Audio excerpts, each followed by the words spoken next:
Marami na ang sabik na muling makita si Casey Concepcion na aktibong bumalik sa mundo ng showbiz. Naging usap-usapan nga ang kanyang pahayag nang dumalo siya kamakailan sa isang birthday celebration at amining namimiss na niya ang pag-aartista at pag-host. Bagay na labis ikinatuwa ng kanyang mga tagahanga. Marami ang umaasang muling mapanood si Casey bilang host at magkaroon pa ng sarili niyang talk show sa telebisyon.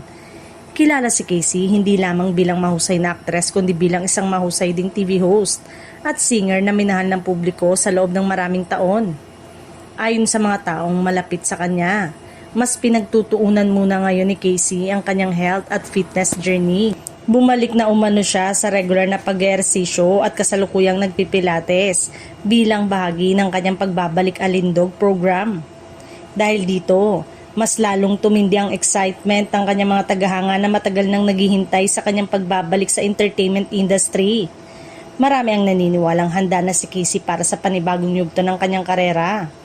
Mas lalo pang nadagdagan ang kasabikan ng mga kapamilya viewers matapos kumalat ang balitang mapapanood si Casey sa isang bagong serye ng ABS-CBN. Bagamat wala pang detalyeng inilalabas tungkol sa proyekto, marami na ang umaasang magiging matagumpay ang kanyang pagbabalik sa prime time. Kung matutuloy, siguradong magiging isa ito sa mga inaabangang comeback ng taon. Patuloy namang umaasa ang kanyang mga tagahanga na muling masilayan si Casey Concepcion sa telebisyon at mapatunayan muli ang kanyang husay bilang host, singer at aktres.